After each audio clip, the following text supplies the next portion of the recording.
세상 모든 만물에는 저마다 정해진 길이 있습니다.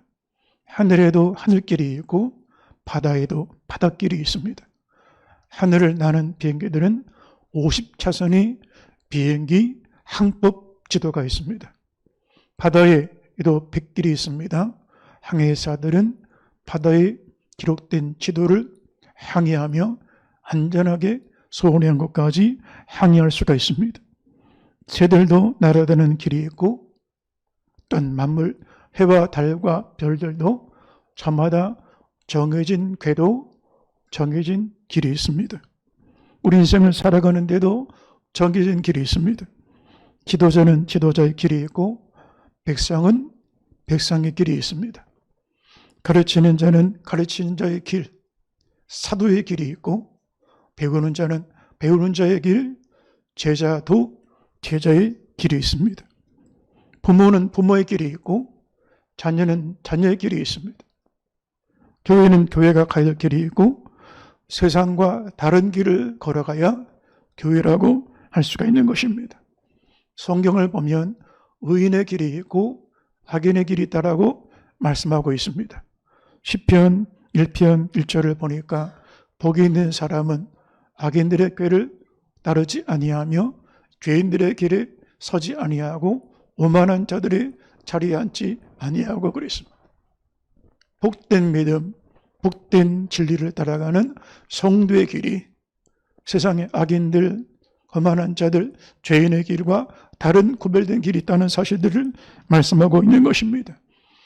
시편 1편 6절을 보니까 대저 의인들의 길은 여호와께서 인정하시나 악인의 길은 망하리로야.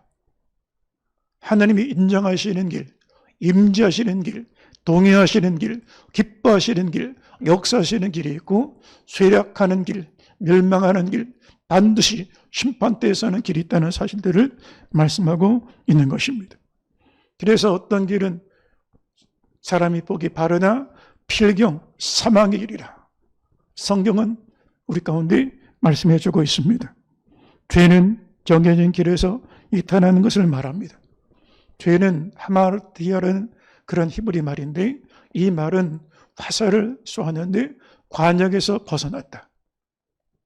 정해진 목적지에서 이탈하는 것을 죄라고 말하는 것입니다. 이사야 53장 6절 말씀을 보니까 우리는 다 양 같아서 그릇 행하여 각기 제 길로 갔거늘.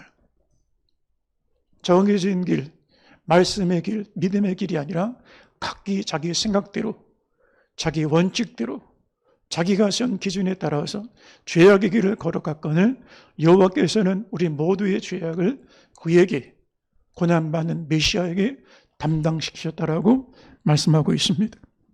때로 교회 안의 성도들 중에 목사님, 세상이 다 그렇고 그런데 교회도 그런 것 아니겠습니까? 라고 말할 때가 있습니다.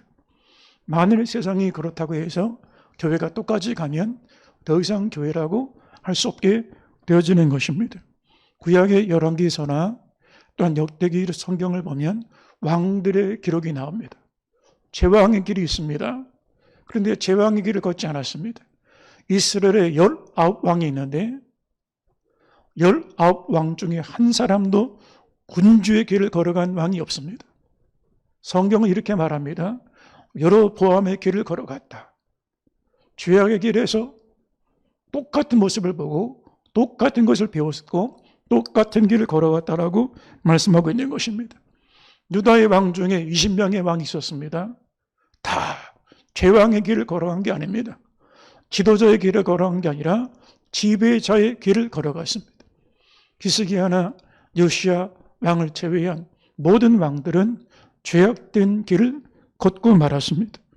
우리가 한 번뿐인 인생을 살아가지만 여호와께서 보실 때 하느님 앞에서 바라보면 우리 인생길이 똑같은 길이라고 할 수가 없는 것입니다. 여러분, 예수님은 내가 곧 길이요 진리요 생명이니 나를 말미암지 않고는 아버지께로 이룰 자가 없느니라고 말씀해 주셨습니다. 예수님이 우리가 가야 될 길입니다.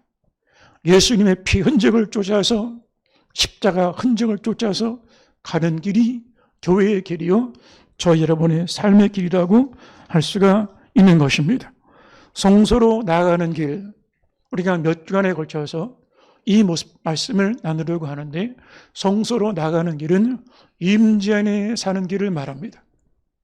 예수님이 내 안에, 내가 예수님 안에 사는 길을 말합니다. 거룩한 하나님과 마주하고 깊은 영적인 친밀한 교제 속에 살아가는 길을 말합니다. 단순히 예배당에 몸이 남았다고 성소로 들어가는 게 아닙니다. 몸은 예배당에 있는데 마음은 세상 속에 있을 수가 있습니다. 여러분, 어떻게 하면 주의 영광 앞에 나가 임재 속에 살아갈 수 있을까? 예수 안에 사는 게 영생입니다. 물을 떠나 물고기가 살 수 없는 것처럼, 궤도로 이탈한 열차가 살 수 없는 것처럼, 예수 떠난 심령은 살아도 사는 게 아닌 것입니다. 우리 사회가 살지만 사는 게 아닙니다. 예전보다 풍요롭지만 영적으로 곤고한 가운데 살아갑니다. 내가 사는 게 사는 게 아니라고 말하는 사람들이 많습니다. 왜 이렇게 우리 삶이 망가지고 무너졌을까? 임재를 잃어버린 것입니다. 하나님과의 교제를 잃어버린 것입니다. 하나님과 연합하면 영생이요, 하나님과 끊어지면 살아서나 죽은 자와 똑같은 것입니다. 이 성소로 나가는 길, 몇 주간에 걸쳐서 말씀을 나눌 텐데, 신앙생활의 ABC를 다루게 될 것입니다. 첫 발걸음부터, 첫 단계부터 임재 안으로 나가는 지성소의 영광까지 우리는 살펴보게 되어질 것입니다. 신앙생활의 전 영역을 돌아보는 시간이라고 할 수가 있는 것입니다. 다시 말하면 내 영혼의 종합검사라고 할 수가 있습니다. 1년에 한두 번씩 병원에 가서 몸 검사 샅샅이 다 봅니다. 몇백만 원씩 들여서 내 몸의 건강을 검사를 합니다. 그런데 여러분, 지금까지 내 신앙생활 하면서 영혼의 종합검사 해본 적 있습니까? 내 영혼이 병들었는지, 어디가 망가졌는지, 내가 하나님 앞에 끊어졌는지, 이어졌는지 내 영혼을 진단해 본 적이 있습니까? 성막은 마치 병원에 나가는 종합검사처럼 하나님 존전에 나가 우리 영혼을 돌아보는 영혼의 종합검사라고 할 수가 있는 것입니다. 하나님께 나가는데도 길이 있습니다. 하나님께 나가는 자는 그가 계신 것과 반드시 그가 찾는 자들에게 상 주시는 임을 믿어야 할지니라. 믿음이 없이는 하나님께 나갈 수가 없습니다. 성소로 나갈 때 내가 세운 원칙이나 신념이나 사상이나 기준 가지고는 나갈 수가 없습니다. 죄인이 하나님께 나갈 수 있는 길이 없습니다. 그런데 하나님께서는 여호와의 긍휼하심과 여호와의 인자심 가운데 은혜 안에 죄인이 하나님께 나갈 수 있는 길을 열어주셨습니다. 구원의 문을 열어주셨습니다. 인자심 앞으로 나갈 수 있는 길을 초대해 주셨습니다. 성막이 바로 하나님께 나가는 길을 보여주는 것이라고 할 수가 있는 것입니다. 죄인이 어떻게 하나님께로 나갈 수가 있을까? 지난 시간에 우리는 이 성막의 출입문과 제단에 대한 말씀을 들었습니다. 하나님께 나가는 길은 이 길도 있고 저 길도 있는 게 아닙니다. 오직 한 가지 길 외에는 없는 것입니다. 그리고 이 구원의 문으로 들어가면 가장 먼저 우리 죄인이 하나님 앞에 나갈 때 먼저 만나는 곳이 제단입니다. 제단을 통하여 죄가 처리되어야 거룩하신 하나님 임재 안으로 들어가게 되었습니다. 주의 영광 앞으로 나가게 되었습니다. 하나님의 생명과 연합하여 거룩한 주의 영광 앞에 서게 되어지는 것입니다. 만일 제단에서 죄를 처리하지 아니하면 내가 반드시 죽으리니. 여러분, 우리가 죄를 죽이지 않으면 죄가 우리를 죽게 만들 것입니다. 죄는 간단하지 않습니다. 선악과 하나 먹었는데 반드시 죽으리라. 아담은 그 영이 죽고 말았습니다. 기업을 상실했습니다. 낙원에서 쫓겨나가 말았습니다. 모든 은혜, 모든 축복을 상실하고 말았습니다. 우리 시대가 점점 쇠락하는 것은 경제 위기가 아닙니다. 코로나 위기가 아닙니다. 죄가 위기라고 할 수가 있습니다. 코로나 해결했다고 끝나는 건 아닙니다. 2년, 3년 만에 코로나를 어렵게 이제 이겨내는 과정 중에 있습니다. 그러나 코로나19가 끝나면 코로나20이 올 겁니다. 코로나20이 끝나면 21이라고 하는 신종 그런 코로나들이 등장하게 되어질 것입니다. 경제 위기, IMF가 지나가니까 금융 위기가 왔습니다. 금융 위기가 지나니까 전 세계가 지금 경제적인 혼란의 또 다른 풍랑 앞에 서 있는 것을 볼 수가 있습니다. 경제 위기가 근본이 아닙니다. 인간의 죄가 우리 영혼을 죽게 만들고, 죄가 내 인격을 파괴하고, 죄가 내 마음을 부패하게 하고, 죄가 가정을 파괴하고, 죄가 우리 나라, 국가라고 하는 공동체를 무너뜨리고, 죄가 교회를 무너뜨리는 것을 볼 수가 있는 것입니다. 하느님은 거룩하신 분이십니다. 죽음의 죄와도 함께하지 않는 분이십니다. 그래서 죄를 처리하시는데 죄의 값은 사망이니 그랬습니다. 피 흘림이 없은즉 사함이 없느니라. 피 흘리지 않고는 죄를 처리할 방법이 없습니다. 죽음으로 죄를 처리하는 것입니다. 절대로 가볍게 처리하지 않습니다. 우리 시대는 죄를 가볍게 처리합니다. 교회 다니는 사람도 다 그런 거 아닙니까? 좋은 게 좋은 거 아닙니까? 덮어놓고 가면 되지 않겠습니까? 그러나 여러분, 암세포를 그냥 놔두면 이 작은 세포가 1cm만 자라도 결국 죽음 앞에 서게 되어지는 것입니다. 죄는 가볍게 여기지 않습니다. 그래서 하나님께서는 죄를 처리하시는데 구약시대에는 제물의 죽음을 통하여서만이 처리했습니다. 피 흘림을 통하여서만이 처리했습니다. 속죄제와 속건제는 피 흘림의 제사였습니다. 그런데 신약시대 예수께서는 친히 인자는 자신의 섬김을 받으러 온 것이 아니라 섬기려 하고 자기 목숨을 많은 사람의 대속물로 주려 함이니라. 대속제물이 되어 대신 저와 여러분의 죄와 율법의 저주와 심판과 하나님 진노를 다 받으시고 죽임당하셔서 완전한 죽음으로 완전한 죄를 처리해 주셨습니다. 우리는 십자가를 통하여 하나님 앞에 나가게 되어지는 것입니다. 할렐루야. 그리고 오늘 본문 말씀을 보니까 물두멍에 대하여 성경이 소개하고 있습니다. 이 물두멍은 구약의 제사장들이, 아론과 그 자손들이 성소에 들어가 일을 할 때, 그리고 제단 앞에 나가서 예배를 드릴 때, 이스라엘 회중들이 자기 죄를 회개하기 위하여 제물을 끌고 나옵니다. 그런데 덥석 양을 잡고 소를 잡아서 제물 드린다고 해서 제사가 되는 게 아닙니다. 반드시 거쳐야 되는 관문이 있는데 물두멍 앞에 서서 아론이 손을 씻어야 됩니다. 그리고 발을 씻어야 됩니다. 제사장들이 먼저 손과 발을 씻지 않고 제사를 드리면 제사를 범한 자가 됩니다. 내가 반드시 죽으리라. 실제로 아론의 아들 가운데 나답과 아비후가 제단에서 예배를 드리다가 현장에서 즉사하고 말았습니다. 레위기 10장을 보면 이들이 왜 예배 드리다가 죽임을 당했을까? 다른 분을 드리다가, 자기 멋대로 드리다가 죽임을 당했습니다. 그런데 레위기 10장을 보면 두 아들, 큰아들, 작은아들이 다 죽었습니다. 그러면 하나님, 이럴 수가 있습니까? 제가 교회 성모에게서 이런 일을 목숨 걸고 했는데 자식을 하나님 이렇게 치십니까?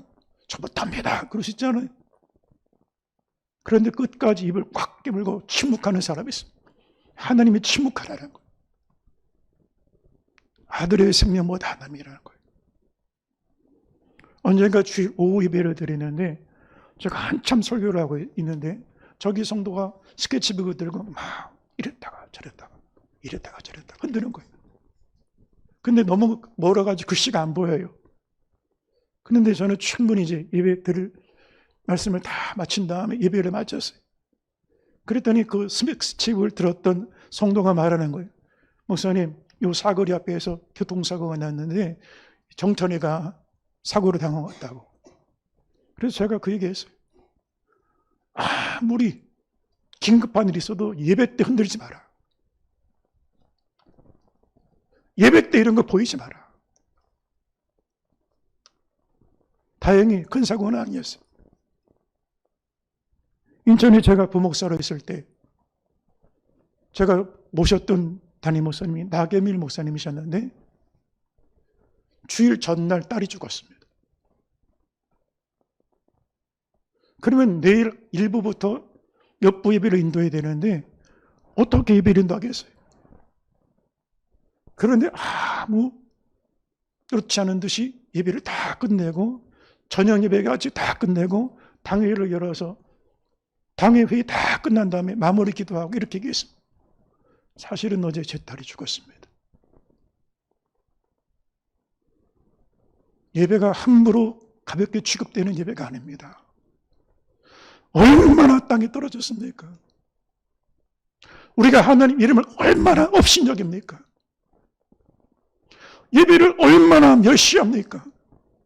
그리고 죄를 가볍게 여깁니까? 그리고 자기 멋대로 살아가는 시대가 되지 않았습니까? 여호와를 경외함이 사라진 시대가 아닙니까? 복음이 업신여기는 시대가 되지 않았습니까? 진리가 회방당하는 시대가 되지 않았습니까?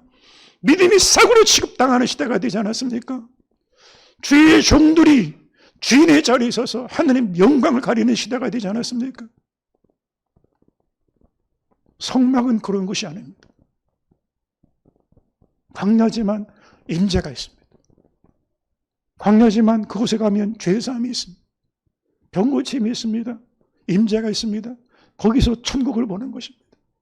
메마른 땅인데 성막 안에 들어가면 천국이 보입니다. 시간 속에 영혼을 경험합니다. 육체의 장막에서 영생의 부활을 경험하는 것이 성막입니다. 교회가 그런 곳입니다.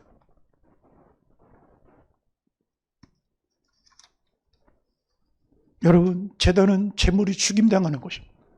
죽임당하는 것. 근데 죽임을 당했는데 일부는 죽고 일부는 살았다고 할 수 있을까요? 내가 다 죽기는 죽었는데 내 콩팥은 살려둘게요. 다 죽었는데 이 제물이 아까우니까 이 간 정도는 좀 살려둘게요. 그런 경우가 없어요. 죽음을 당하면 다 죽는 거예요. 우리가 예배를 드릴 때 십자가에 내 자신을 못 박는 거예요. 예수와 함께 죽음을 경험하는 거예요. 그런데 하나님, 너무 아까우니까 제 생각에 이만큼은 좀 남겨두죠. 제 신념의 이 부분은 좀 남겨두겠습니다. 제 인생의 기준, 원칙은 이만큼은 좀 살려뒀으면 좋겠습니다.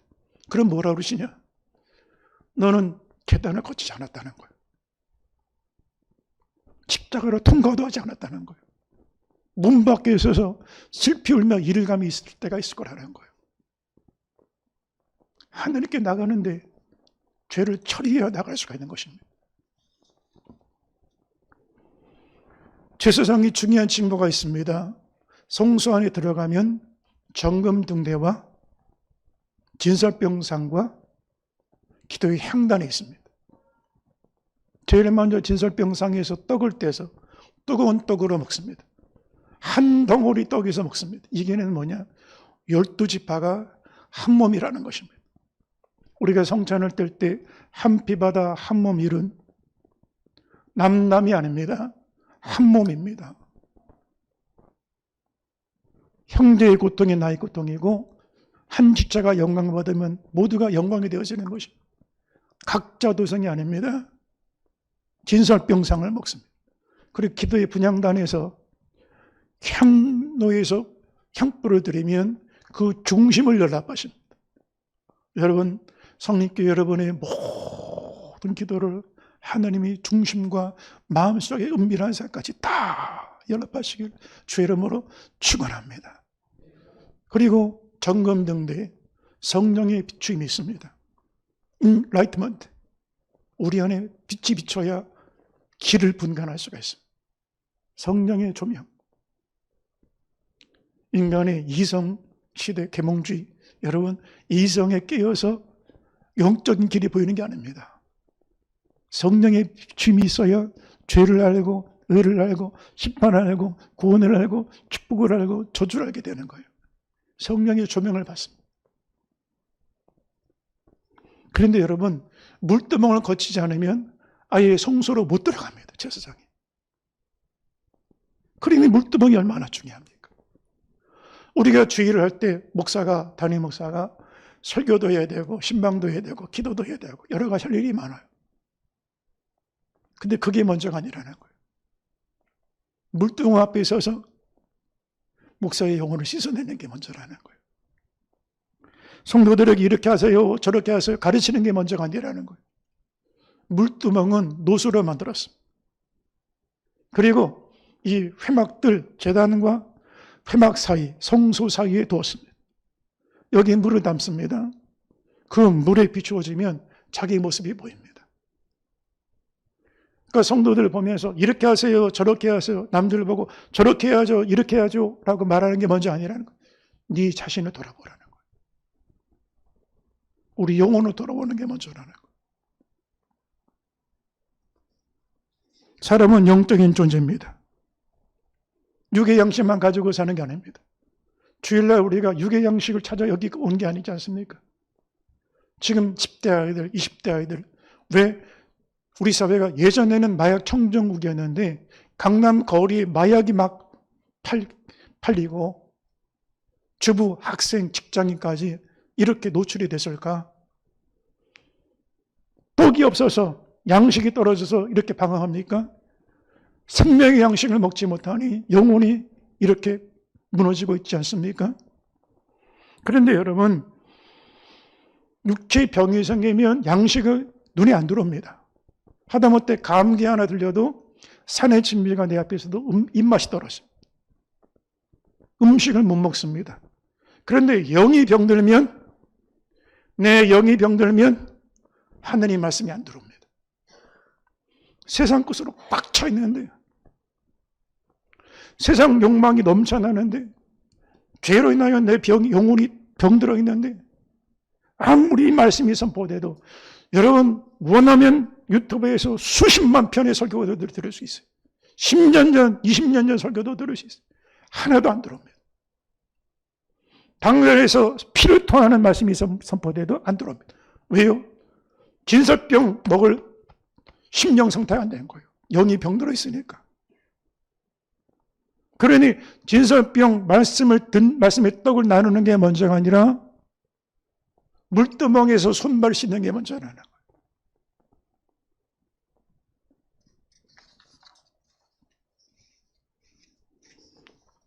여기 그림을 하나 보겠습니다. 제사장들이 손 씻는 장면입니다.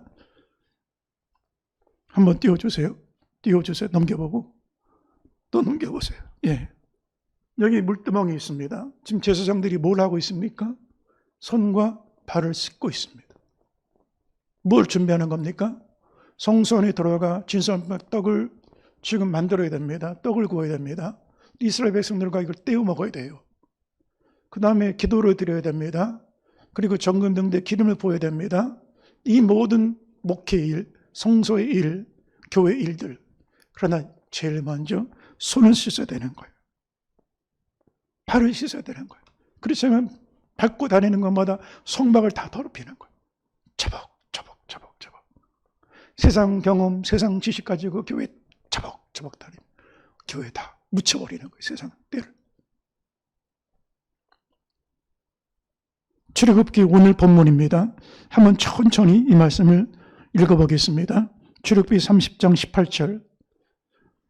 너는 물두멍을 노수로 만들고 그 받침도 노수로 만들어 씻게 하되 그것을 회막과 제단 사이에 두고 그 속에 물을 담으라. 아론과 그의 아들들이 그 도망에서 수족을 씻되 그들이 회막에 들어갈 때에 물로 씻어 죽기를 면할 것이요 제단에 가까이 가서 그 직분을 향하여 여호와 앞에 화제를 사를 때도 그리할지니라. 이와 같이 그들이 그 수족을 씻어 죽기를 면할지니 이는 그와 그의 자손이 대대로 영원히 지킬 규례니라. 중요한 얘기입니다. 성소로 들어가기 전에 먼저 손발부터 씻어라. 제사 인도하기 전에, 백성들 앞에 가르치기 전에, 백성들이 인도하기 전에 먼저 너 자신을 씻으라는 거예요. 여러분 만약에 주변에 어떤 맛집을 갔습니다. 근데 식당에 요리하는 주방장을 보니까 마당 쓸고 쓰레기 청소하고 그냥 쉬지도 않고 막 음식을 준비해. 여러분 기겁을 하지 않겠습니까? 만약에 이 근처에 병원에 수술받으러 갔는데 수술실에 의사가 더러운 손 소독도 안 하고 그냥 쓰레기 먼지 다 묻은 손을 가지고 수술하겠다고 칼을 들면 여러분 수술 받겠습니까? 성소는 거룩한 곳이에요. 수술이 많은 곳, 생명의 떡을 나누는 곳이. 그런데 손발을 씻지 않고 어떻게 생명의 말씀을 나눌 수가 있고 손발을 씻지 않고 어떻게 영혼을 병든 것을 진단하겠냐는 것입니다. 먼저 손발을 씻으라는 거예요. 복음을 전하는 것도 중요하고 선가하는 것도 중요하지만 먼저 교회가 할 일이 있습니다. 예수 믿으세요. 안 그러면 심판이 있습니다. 예수 천국 불신종 말하기 전에 먼저 교회 스스로 정결케 하는 것이 먼저 필요합니다. 일이 먼저가 아닙니다. 거룩함과 정결함이 먼저인 것입니다. 이 물두멍은 뭘로 만들었을까요? 노수로 만들었다고 했는데 출애굽기 38장 8절 한번 보겠습니다. 38장 8절입니다. 같이 읽겠습니다. 그가 노수로 물두멍을 만들고 그 받침도 노수로 하였으니 곧 회막문에서 수종드는 여인들의 거울로 만들었더라. 거울로 만들었다는 거예요. 거울로. 굉장히 중요한 얘기입니다. 당시 거울은 유리그릇 거울이 아닙니다. 놋거울이었습니다. 이거는 싸구려 거울이 아닙니다. 자신에게 있어서 가장 소중한 그런 기억, 재산이라고 할 수가 있는 것입니다. 그런데 여인들이 이걸 녹여서 놋으로 큰 그릇을 만들고 두멍을 만들고 거기 물을 담아 제사장들의 물두멍으로 사용하게 했습니다. 무슨 얘기일까? 왜 거울로 만들었을까? 먼저 자기를 돌아보라는 거예요. 내 영혼을 비춰보라는 거예요. 가르침이 먼저가 아니라는 거예요. 먼저 내 자신을 돌아보는 게 먼저라는 것입니다. 여러분, 우리가 교회가 세상 사람들에게 성경 지식이 생기면 성경 이렇게 하지 않습니까? 이렇게 되지 않습니까? 저렇게 되지 않습니까? 이렇게 저렇게 사십시오. 명령하고 강요할 수 있어요. 성경은 그렇지 않다는 거예요. 너 자신을 먼저 돌아보라는 거예요. 너 자신을 먼저 정결케 하라는 거예요. 이게 성직이고 이게 교회고 이게 성막이라는 거예요. 함부로 세상 판단하지 말라는 거예요. 함부로 가르치는 자 되지 말라는 거예요. 함부로 인도하는 자 되지 말라는 거예요. 네 영혼의 인도자가 먼저 되라는 거예요. 1만 명 목회가 중요한 게 아니라는 거예요. 네 자신 목회가 중요하다는 거예요. 자기 영혼을 간수하지 못하는데 그 영혼을 어떻게 책임지겠냐는 거예요. 내 영혼이 바로 서지 못하는데 누구를 가르치겠냐는 거예요.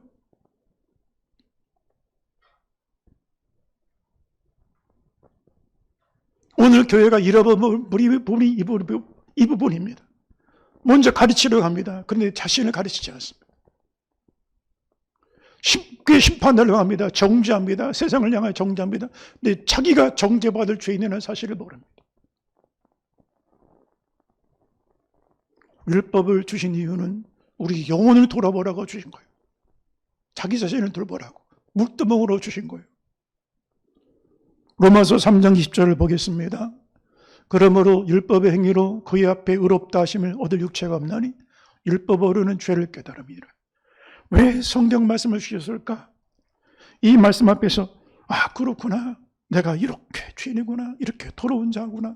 부정한 자구나. 입술이 부정하고 생각이 부정하고 부패한 자구나.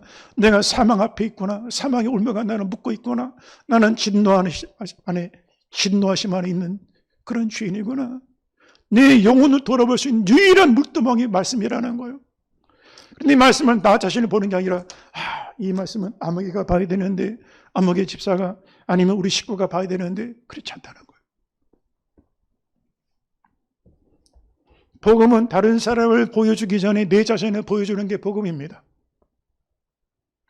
하느님 앞에 은혜 받았다는 얘기가 무슨 얘기입니까? 내 자신을 보게 되었음을 말하는 거예요. 영안이 열렸다는 얘기가 무슨 얘기입니까? 무슨 신령한 환상을 보고 천국을 보고 그것만이 환상입니까? 영안이 열린 게 무엇입니까?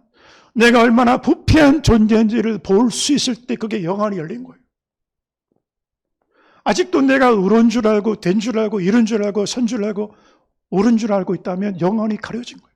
눈먼 소경이 내 죄를 보지 못하니 눈먼 소경인 거예요.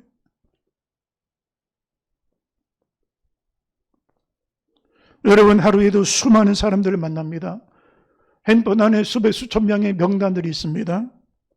그런데 여러분 그 많은 사람들을 만나는데 정작 평생에 내 자신을 진실하게 내 내면의 내 속사람을 보지 못합니다. 그냥 내 껍데기 겉사람만 보고 내 간판 내 스펙만 보고 나 그럴듯한데 나 열심히 살았는데, 다른 사람마다 노력하며 살았는데, 나 도덕적인데, 주일날 예배당에 가니까 나 종교적인데, 하나님 뭐라 그러시냐? 십자가라 하는 물두멍 앞에서 보라는 거예요. 그리고 네 겉사람 껍데기를 보지 말고 네 내면을 들어보라는 거예요. 속사람을 한번 보라는 거예요. 네 마음속을 한번 보라는 거예요.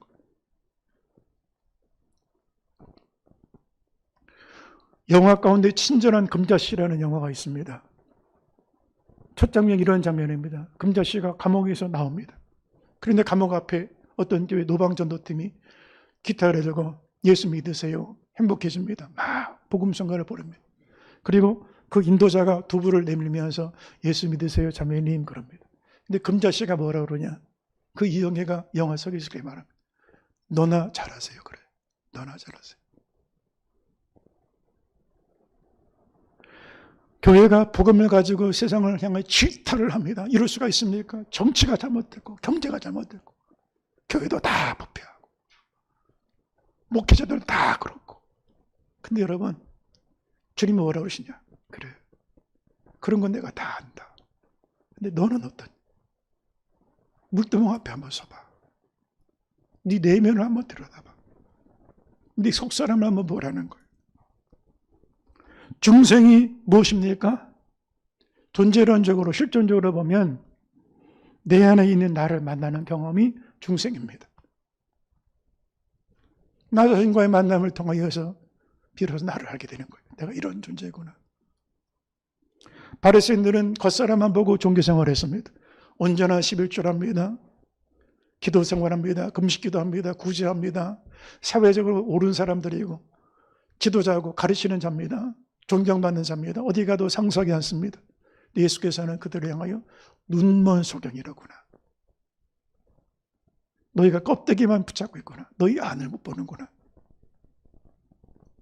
물두멍 앞에 선 적이 없어요. 바리새인들이.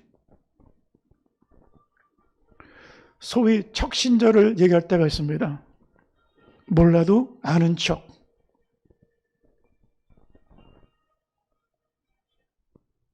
네, 휴대폰을 꺼주셔서 고맙습니다. 몰라도 아는 척. 안 되는데 다 된 척. 나는 존재가 가련한데 다 있는 척. 내 안에 죄가 가득한데 거룩한 척. 주일날 예배당에 올 때는 성경 이렇게 끼고 아주 거룩하게 걸어요. 그 주차장 가서 싸워요. 식당 가서 종업원하고 싸워요. 내 안은 지옥인데 안 그런 척. 내 안에는 전쟁터인데 평화로운 척. 이렇게 살면 인생이 참 힘든 거예요. 다윗을 보세요. 살인하고 간음죄를 범했습니다. 그런데 신하들을 불러놓고 그 왕실에서 국가 대사를 의논합니다. 문제없는 척. 회의를 마치고 자식들 불러다 놓고 음식을 같이 뗍니다. 자식들 앞에서 문제없는 척. 하나님 뭐라 그러시냐? 그를 물두멍 앞에 세우시는 거예요. 네가 죽이고 빼앗은 자라는 거예요.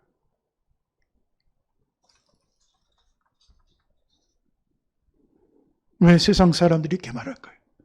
내 인생은 아무 문제 없는 것 같은데요. 교회 다니는데 지금까지 목사님 저 불편함이 없이 살았는데요. 우리 가장 문제 없는데요. 남편은 열심히 일하고 아내는 나를 잘 살펴주고 자식들 학교나 사회에서 문제 없이 사는데요. 저 지금까지 문제가 없었는데요. 근데 과연 문제가 없을까요? 도덕주의자는 도덕이라는 거울로 나를 봅니다. 그렇지, 나는 교통법규도 잘 지켰고 사회적으로 윤리를 어긴 적 없지. 나 도덕적으로 떳떳하지. 물질주의자는 경제적인 거울로 자신을 봅니다. 다른 사람 쉴 때 나 열심히 일했지. 나는 노력하며 살았지. 나는 충분히 누릴만 하지. 지식 만능주의자, 이성주의자는 지식이라는 거울로 나를 봅니다. 저 사람보다 내가 지식이 많지. 내가 옳게 판단하지. 내 지식이 더 맞는 건 지식이지. 성공주의자는 성공이라는 스펙 가지고 자신을 봅니다. 나는 저 사람보다 스펙이 낮지. 이력도 학력도 경력도 더 훨씬 뛰어나지. 내가 더 옳지. 율법주의자, 종교주의자들은 율법이라는 것 가지고 자기 거울로 자기를 봅니다. 어리석은 부자 청년은 난 어려서부터 계명 중에 모든 걸 지켰다고 말했습니다. 바울이 그런 인물이었습니다. 도덕적인 거울로 자기는 우러왔고 사회적으로 자기는 랍비였고 율법적으로 바리새인이었습니다. 율법이로 흠이 없는 자다. 흠이 없는 자다. 나는 아주 떳떳하다. 이렇게 생각했습니다. 그런데 복음 빛이 들어온 다음에 자기 내면을 보기 시작을 합니다. 시야가 달라지는 거예요. 영혼이 열려지는 거예요. 영혼이 열려져서 자기를 보기 시작하면서부터 내 속에 죄가 있구나. 내 안에 악이 존재하는구나. 이걸 깨닫게 되는 거예요. 이걸 깨달은 걸 복음을 깨달았다. 은혜를 깨달았다라고 말하는 것입니다. 이것이 바로 중생의 경험의 시간이라는 것입니다. 로마서 7장 19절 이하를 한번 보겠습니다. 로마서 7장 19절입니다. 내가 원하는 바 선은 행하지 아니하고 도리어 원하지 않은 바 악을 행하는도다. 만일 내가 원하지 아니하는 그것을 하면 이를 행하는 자는 내가 아니요 내 속에 거하는 죄니라. 그러므로 내가 한 법을 깨달았노니 그 선을 행하기 원하는 나에게 악이 함께 있는 것이다. 내가 깨달았다. 깨달은 게 뭐냐? 중생을 말하는 거예요. 성령 받고 은혜 체험한 걸 말하는 거예요.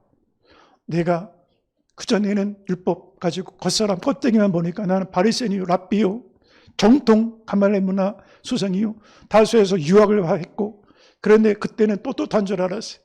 나는 옳고 의로운 줄 알았어요. 그런데 복음이 들어온 다음에는 내 속에 죄가 거하는구나. 내가 더럽고 부패하고 지옥에 떨어질 수 있는 멸망에 속할 수 있는 악이 내 안에 존재하는구나. 이걸 발견하는 것. 이 사람이 누구길래 다른 사람을 정죄하겠습니까? 누구길래 자기를 다른 사람을 판단하겠습니까? 이 고백은 초신자의 고백이 아닙니다. 불신자의 고백이 아닙니다. 성숙하고 그것도 충만하신 자 사도 바울 자신의 고백이었습니다. 바울이 복음을 깨닫고 난 다음부터는 겉사람 바울을 보는 게 아닙니다. 속사람을 보기 시작하는 것입니다. 그래서 로마서 7장 18, 22, 23절 한번 보면 내 속에 라는 말이 반복됩니다. 여기 한번 보겠습니다. 7장 18절에 내 속에 선한 것이 없는 줄 아노니. 선한 게 없다는 거예요. 악이 가득하다는 거예요. 내 속사람으로는 내 지체 속에서 내 마음의 법과 싸워 내 지체 안에 전쟁터라는 거예요. 선한 소욕과 죄악의 소욕이 싸우고 있다는 거예요. 용서해야 되는 걸 아는데 용서가 안 된다는 거예요. 사랑해야 되는데 사랑이 안 된다는 거예요. 화해해야 되는데 화해가 안 된다는 거예요. 이 두 가지 법의 전쟁터라는 거예요. 내 속이. 7장 11절에 내 안에 죄가 있구나 그랬고 내 속에 죄가 거한다. 23절에 내 지체 속에서 그랬어요. 믿음 생활이 뭡니까? 겉사람 보고 사는 걸 믿음 생활이라 하지 않습니다. 그거는 종교 활동입니다. 도덕과 윤리적인 종교입니다. 기독교는 윤리와 종교를 뛰어넘는 것입니다. 십자가는 이 세상의 가치와 기준과 이를 뛰어넘는 것입니다. 속사람을 봐야 믿음 생활을 할 수가 있는 것입니다. 성소로 들어가기 전에 물동 앞에 서는 것은 겉사람 씻으라는 게 아닙니다. 제사장들의 손발만 씻으라는 게 아닙니다. 내 자신의 내면을 들여다보라는 거예요. 네가 성도들에게 이렇게 하라 저렇게 하라 가르칠 수 있는 존재가 아니라는 거예요. 함부로 섣불리 다른 사람 판단할 수 있는 그런 존재가 아니라는 거예요. 네 자신을 보니까 네 얼굴이, 네 마음이, 네 심령이 이렇게 부패하고 더러운 죄인이라는 거예요. 죄인의 모습으로 은혜 앞에 서서 제사를 인도하라는 거예요. 도덕, 지성, 종교, 세상의 거울은 우리 이성까지는 봅니다. 마음까지는 봅니다. 심리학적으로 상담학적으로 보면 감성은 타치해 줍니다. 우리 시대에 얼마나 이 마음 치료들, 상담 치료가 많습니까? 그런데 여러분 감성적인 부분까지는 보지만 영혼의 죄까지는 다루지 않습니다. 영혼의 상태를 다루지 않습니다. 병원에 가면 엑스레이나 MRI로 몸을 찍습니다. 엑스레이 찍는다고 마음의 상처가 사진이 나옵니까?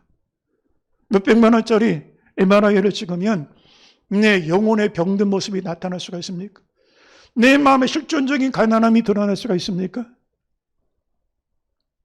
오직 하느님 말씀이 양날선 검이 되어 우리 인격 속으로 깊이 들어와서 베길 때 그냥 귀로 듣고 귀로 올리는 게 아니라 우리의 관절과 골수와 우리 심령 깊이 들어와서 내 죄를 꿰뚫고 내 심령의 피부까지 다 드러내야 그때부터 치유가 임하게 되어지는 것입니다. 기독교는 세상을 바꾸는 종교가 아닙니다. 예전에 CCC에서 전국연합 선교대회를 하면서 그때 내걸었던 슬로건이 뭐냐? 오라 우리가 세상을 바꾸자 하는 거였어요. 어떻게 보면 참 용감하고 호기롭고 호연지기가 있고, 그런데 여러분 기독교는 세상을 바꾸는 종교가 아니에요. 우리가 누구길래 세상을 바꿉니까? 자기 자신을 바꾸는 게 먼저입니다. 그래서 세상을 변화시키는 사람들은 누구냐? 중생한 사람들입니다. 자기 자신이 변화된 사람은 그 삶 자체로도 누르게 됩니다. 자신의 변화를 경험한 성도는 가정이 변합니다. 삶이 변합니다. 세상을 바꾸자가 먼저가 아닙니다. 오라 우리 자신이 변화되자, 이게 먼저입니다.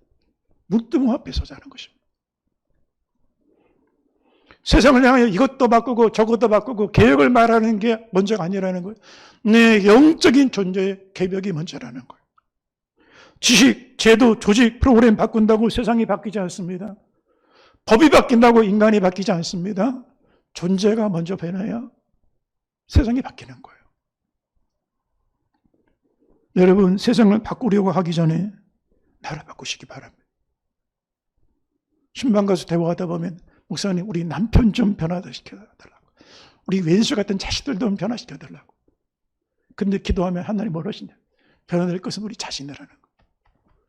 여러분, 남편 변화를 위해서 기도하지 말고, 아내 변화시켜달라고 기도하지 말고 내 자신의 변화를 놓고 기도하시기 바랍니다. 할렐루야.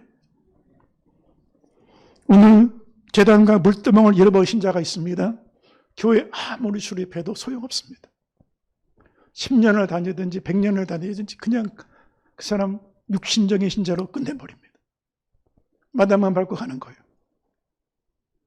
재단과 물두멍을 잃어버린 신자들이 많습니다. 그리고 나는 교회 다니니까 나는 의로운 줄 알고 나는 천국 티켓 받았다고 생각합니다. 천국이 그렇게 값싼 티켓으로 갈 수 있는 게 아닙니다. 지구촌 사랑 나눔 재단이라는 지구촌 학교를 설립을 하고 우리나라 다문화 이주 노동자들의 대부 역할을 감당했다. 그래서 대한민국 국가 나눔 경영 대상을 받았던 목회자가 있었습니다. 대한민국 정부에서 주는 공로상을 받았어요. 근데 성추행으로 무너졌습니다. 10대 청소년 선교단체 라이즈 업 코리아라고는 대표장을 맡았던 목사가 있습니다. 여학생 추행으로 무너졌습니다.